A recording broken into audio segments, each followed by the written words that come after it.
அனைவருக்கும் வணக்கம்.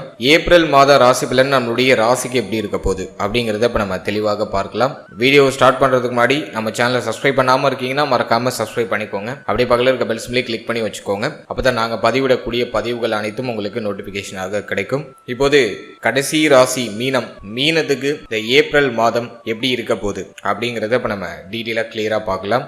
ஃபர்ஸ்ட் இந்த மாதத்தில் பிளானட்டரி போர்ஷன்லாம் நம்ம ரிசர்ச் பண்ணி பார்க்கும்போது நம்மளுடைய ராசி மேலே சூரியன் சனியுடைய சஞ்சாரம் அப்படிங்கிறது இந்த மாதத்தோட ஆரம்பத்தில் இருக்கும். அடுத்தது 2ஆம் இடத்துல சுக்கிரன், 4ஆம் இடத்துல குரு, 6ஆம் இடத்துல கேது, 12ஆம் இடத்துல செவ்வாய், ராகு, புதன் இந்த கிரகத்துடைய கன்ஜக்ஷன் இருக்கும். இதுல 2ஆம் தேதியே செவ்வாய் நமக்கு ராசி மேல தன்னுடைய பயணத்தை தொடங்க ஆரம்பிச்சிருவாரு.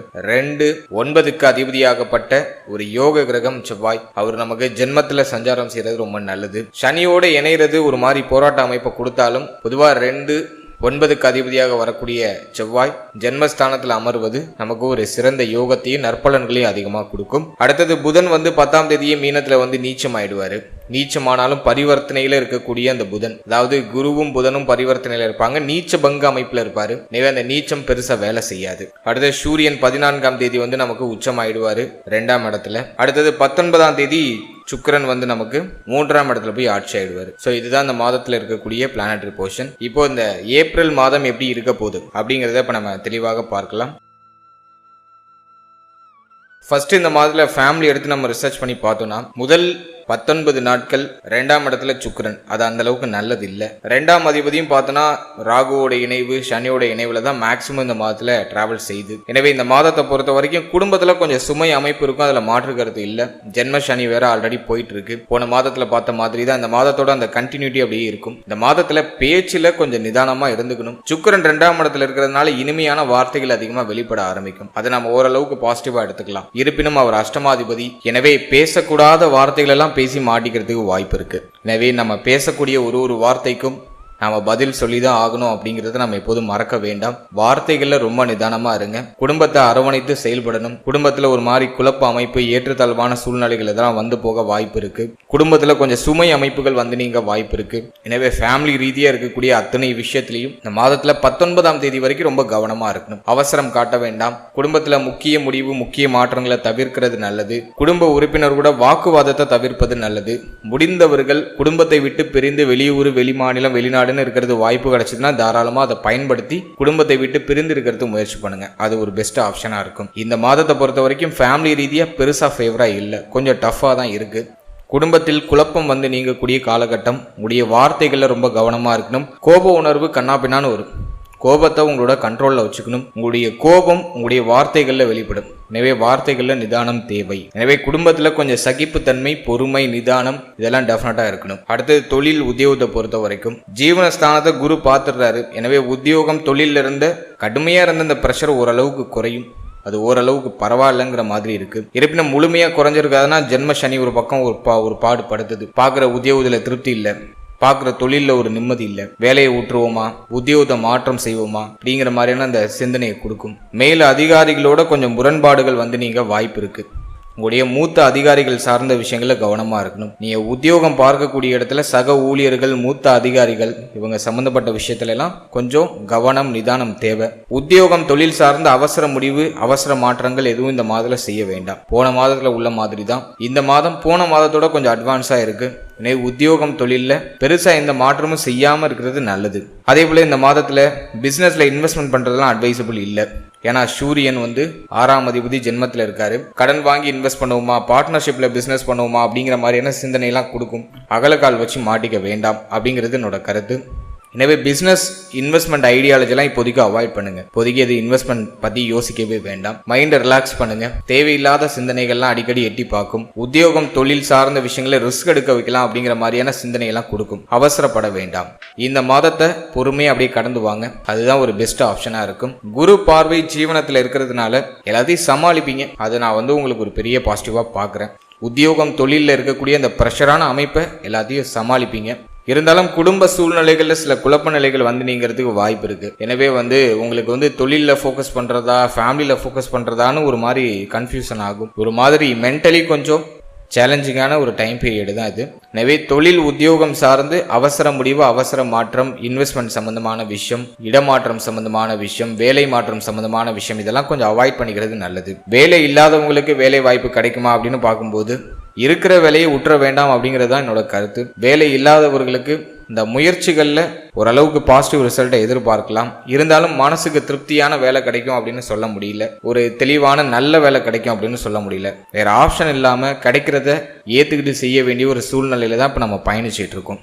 ஆல்ரெடி அப்படிதான் நிறைய பேர் பயணிச்சுட்டு இருப்பாங்க. இப்போ சூழ்நிலையும் அப்படிதான் இருக்கு. இனி கிடைக்கக்கூடிய வேலையும் மனதிற்கு நிறைவையும் திருப்தியும் கொடுக்கும் அப்படின்னு சொல்ல முடியல. ஆனா ஒரு வருமானத்தை கொடுக்கக்கூடிய ஒரு வேலை கிடைக்கும். அதை வேணா நம்ம ஓரளவுக்கு பாசிட்டிவா எடுத்துக்கலாம். இருந்தாலும் அந்த வேலையில் சுமை அதிகமா இருக்கும். பார்க்கக்கூடிய உத்தியோகம் ஒரு திருப்தியை கொடுக்காது. வரக்கூடிய வருமானம் ஒரு திருப்தியை கொடுக்காது. இந்த மைண்ட் சேஞ்ச் ஆகிட்டே இருக்கும், ஒரு நிலையா இருக்காது. வருமானம் பத்தல, இந்த வேலையை விட்டுட்டு வேற ஏதாச்சும் நல்ல வேலை கிடைக்குதான்னு ட்ரை பண்ணலாம் அப்படிங்கிற மாதிரி யோசனையெல்லாம் கொடுக்கும். இந்த மாதத்துல ரிஸ்க் எடுக்காதீங்க. கிடைக்கிறத இருக்கிறத நகர்த்துறதுக்கு ஃபேவரா இருக்கு. புதிய முயற்சி, புதிய மாற்றங்களுக்கு இது ஃபேவரா இல்லை. வேலையை விட்டா திரும்ப வேலை கிடைக்கிறது கொஞ்சம் டைம் எடுக்கும். ஸோ கொஞ்சம் கவனம் தேவை. அடுத்து பொருளாதாரத்தை பொறுத்த வரைக்கும் 2ஆம் இடத்துல அஷ்டமாதிபதி. கொடுத்த பணம் கைக்கு வராமல் இருக்கும். வெளில யாருக்காச்சும் பணம் கொடுத்துருந்தீங்கன்னா அது கைக்கு வரதுக்கு டிலே ஆகும். 2வது வருமானம்னு சொல்லிக்கிறதுக்கு பார்த்தோன்னா அது திருப்தியை கொடுக்குற அளவுக்கு இல்லை. பணம் வருது செலவாகுது. ஒரு 15 தேதி ஆயிட்டுனா ஒரு மாதிரி தரித்திர நிலை தலைவிரிச்சு ஆடுது. கடன் கட்டுறோம், செலவு கண்ணாப்பின்னான்னு வருது. ஃபேமிலியில் தேவை அதிகமாக இருக்குது. ஒரு மாதிரி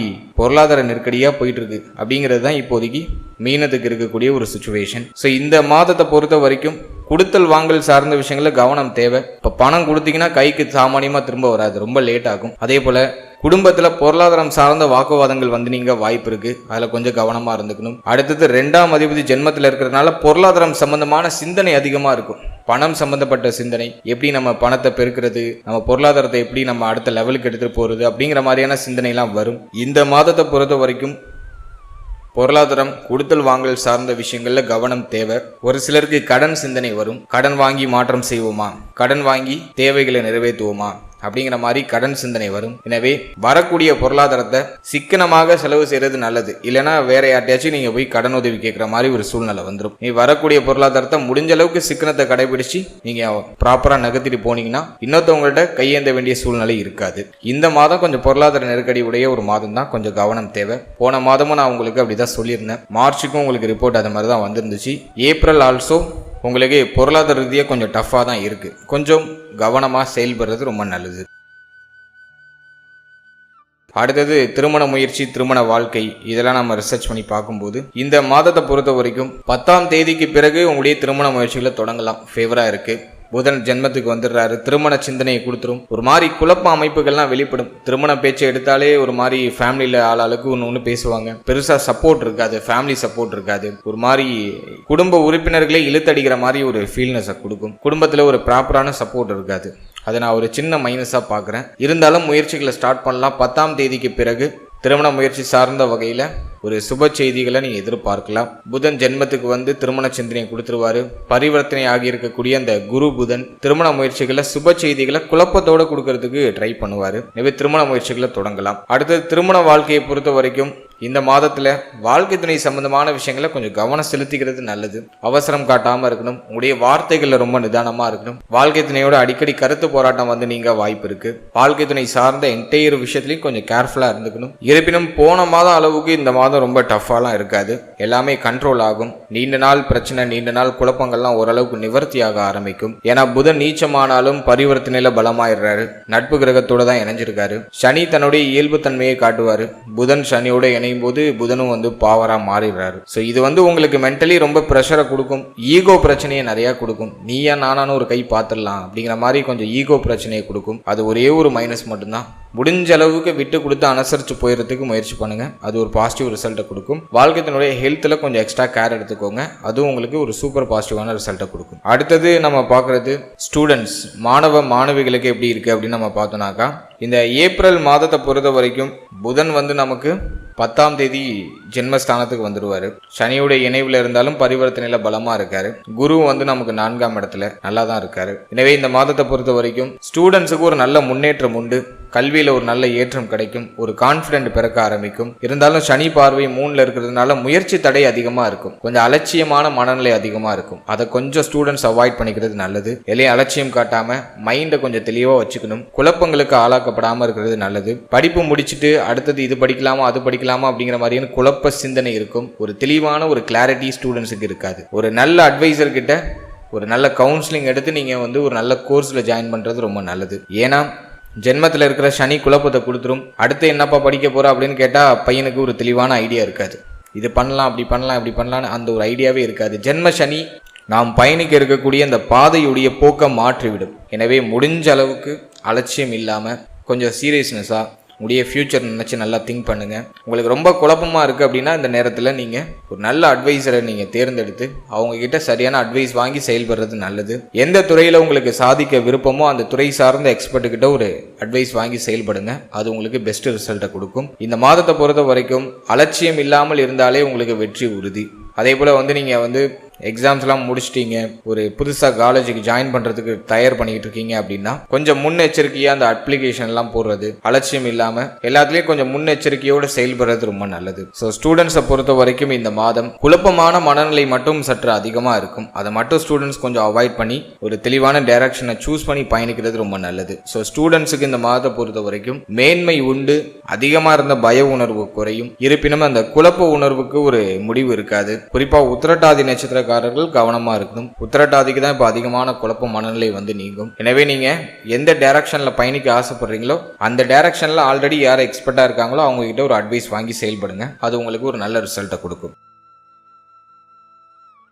அடுத்தது நம்ம பார்க்கறது தேக ஆரோக்கியம். தேக ஆரோக்கியத்தை பொறுத்த வரைக்கும் இந்த மாதத்துல முதல் 14 நாட்கள் கொஞ்சம் கவனமா இருக்கணும். ஜென்மத்துல சூரியன் சனி அது அந்த அளவுக்கு நல்லது இல்லை. ஃபீவர் பிரச்சனை வரலாம், உடல்ல ஜுரம் வருது, தலைவலி அதிகமாக வருது, உஷ்ணத்தால் ஏற்படக்கூடிய பிரச்சனைகள் நீங்கிறது அதுக்கான வாய்ப்புகள் உண்டு. ஸோ ஹெல்த்தில் கொஞ்சம் எக்ஸ்ட்ரா கேர் எடுத்துக்கோங்க. தலையில் அடிப்படாமல் பார்த்துக்கோங்க. முடி உதிர்வு பிரச்சனை நீங்கும், அதுலேயும் கவனமாக இருந்துக்கணும். வயிறு சம்பந்தமான உபாதைகள் நீங்க வாய்ப்பு இருக்கு. போன மாதத்தில் பார்த்த மாதிரி தான் 6ல் கேது, 7ஆம் இடத்துல பாவகர்களுடைய பார்வையெல்லாம் இருக்கு. வயிறு செரிமான கோளாறு, சாப்பிட்றது செரிக்கல, வயிறு ஒரு மாதிரி மந்தமாக இருக்கு, இந்த பிரச்சனைலாம் நீங்கும். ஸோ ஹெல்த்தில் கேர்ஃபுல்லாக இருங்க. எளிமையாக செரிமானம் ஆகக்கூடிய உணவுகளை அதிகமாக எடுத்துக்கோங்க. உணவு முறைகளில் கொஞ்சம் எக்ஸ்ட்ரா கேர் எடுத்துக்கோங்க. டயத்துக்கு சாப்பிடுங்க, டயத்துக்கு தூங்குங்க, அது ரொம்ப முக்கியமான ஒரு விஷயம். அடுத்தது நம்ம பார்க்குறது கண் பல் உபாதை வராமல் பார்த்துக்கோங்க. குறிப்பாக 19ஆம் தேதி வரைக்கும் கண் சம்பந்தமான பல் சம்பந்தமான பிரச்சனைகள் நீங்க வாய்ப்பு இருக்கு. அடுத்த சூரியனும் உங்களுக்கு 2ஆம் இடத்துல போய் உச்சமாயிடுவாரு. எனவே கண் பல் உபாதை, முகம் சம்பந்தமான விஷயங்கள் ஏதாச்சும் பிரச்சனை நீங்க வாய்ப்புகள் உண்டு, கவனம் தேவை. கால் பாதம் கால் பகுதிகளில் தான் அடிப்படாம பாத்துக்கிறது ரொம்ப நல்லது. ஸோ கால் பாதத்துல ஏதாச்சும் காயங்கள் ஏற்பட்டு நீங்க வாய்ப்பு இருக்கு, கவனமா இருந்துக்கணும். மேலும் உடல் ஆரோக்கியத்துக்கு எந்த அளவுக்கு நீங்க முக்கியத்துவம் கொடுக்குறீங்களோ அதை தாண்டிய முக்கியத்துவம் உடைய மன ஆரோக்கியத்துக்கு கொடுக்கணும். இந்த நேரத்துல நீங்க கண்டிப்பாக ஒரு 10 நிமிடம் தியானத்தை மேற்கொள்றது ரொம்ப சிறப்பு. பக்கத்துல ஏதாச்சும் தியான பயிற்சி மையங்கள் ஏதாச்சும் இருக்கு, மெடிடேஷன் கிளாஸ் ஏதாச்சும் நடக்குதுன்னா யோசிக்காம போய் ஜாயின் பண்ணிடுங்க. இல்லைனா உங்களுக்கு ஒரு மாதிரி மென்டல் ப்ரெஷர் அதிகமாயிடும். எனவே தியான பயிற்சி மையங்கள்ல இணைந்து தியானங்களை மேற்கொண்டு மனதை ஒருமுகப்படுத்தி செயல்படுறது ரொம்ப நல்லது. குழப்பங்களுக்கு இடம் கொடுக்காதீங்க, மைண்டை ரிலாக்ஸா வச்சுக்கோங்க. ஓவரா திங்க் பண்ணாதீங்க. ஓவர் திங்கிங் இந்த பிரச்சனை இப்ப நிறைய பேருக்கு இருக்கும். ஓவரா யோசிப்பாங்க, அப்படி இருக்குமா இப்படி இருக்குமா, அப்படி நடந்துருமா இப்படி நடந்துருமான்னு ரொம்ப ஓவரா யோசிப்பாங்க. ஸோ அந்த ஓவர் திங்கிங் எல்லாம் குறைச்சிக்கணும். தினமும் ஒரு 1/2 மணி நேரம் நீங்க டைம் எடுத்து தியான நிலைகளை நீங்க பயிற்சி பண்றது ரொம்ப நல்லது. அதே போல காலையில இஷ்ட தெய்வ வழிபாடு பண்ணுங்க. மனம் உருகி உங்களுடைய இஷ்ட தெய்வத்தை வணங்கி அன்றைய தினத்தை தொடங்குறது உங்களுக்கு ஒரு சிறந்த பலன்களை பெற்றுக் கொடுக்கும். அது மட்டும் இல்லாம இந்த மாதத்துல ஜென்மசனி நடந்துகிட்டு இருக்கு. அதெல்லாம் ஆஞ்சநேயர் கோவிலுக்கு போயிட்டு வர்றது, விநாயகர் வழிபாடு செய்யறது, உங்களுடைய குலதெய்வத்தை வழிபடுறதுக்கு முயற்சி செய்யறது, இதெல்லாம் உங்களுக்கு ஒரு பெஸ்ட் ரிசல்ட்டை கொடுக்கும். நான் மார்ச் மாதத்துல சொன்ன மாதிரி இந்த ஏப்ரல்லையும் நான் என்ன சொல்றேன்னா, ஒரு துளசி செடி வாங்கி வைங்க. உங்க வீட்டில் ஒரு துளசி செடி வாங்கி வச்சு அதுக்கு தினமும் தண்ணி ஊற்றி காலையில குளித்துட்டு சூரிய நமஸ்காரம் பண்ணிட்டு அந்த துளசி செடியிலிருந்து 2 இலை பறித்து தினமும் நல்லா மென்று சாப்பிடுங்க. அது உங்களுக்கு ஒரு நல்ல ரிசல்ட்டை கொடுக்கும், பாசிட்டிவ் மைண்ட் செட்டை கொடுக்கும். அது மட்டும் இல்லாம சளி தொந்தரவை நீக்கும். இந்த நேரத்தில் சளி தொந்தரவு அதிகமாக வரும். உடல் பலம் அப்படியே ஒரு மாதிரி குறையிற மாதிரி ஃபீல் ஆகும். யாரோ அடிச்சு போட்ட மாதிரி உடம்புலாம் வலிக்கும். அதே சீனியர் சிட்டிசன்ஸ் கொஞ்சம் ஹெல்த்ல எக்ஸ்ட்ரா கேர் எடுத்துக்கோங்க. நிறைய பேருக்கு கண்ணு பல்லு இதுல ஏதாச்சும் பாதிப்பு நீங்கும். ஸோ இதெல்லாம் கொஞ்சம் கவனம் செலுத்திக்கிறது ரொம்ப நல்லது. ஓவரால் அந்த ஏப்ரலை பொறுத்த வரைக்கும் நான் மெயினான வார்னிங் எதில் கொடுக்குறேன்னா ஹெல்த்தில் அடுத்து ஃபேமிலி. இது ரெண்டையும் நீங்கள் கொஞ்சம் மேனேஜ் பண்ணாலே மற்ற விஷயங்கள் எல்லாமே உங்களுக்கு ஃபேவராக வந்துடும். வாழ்த்துக்கள்.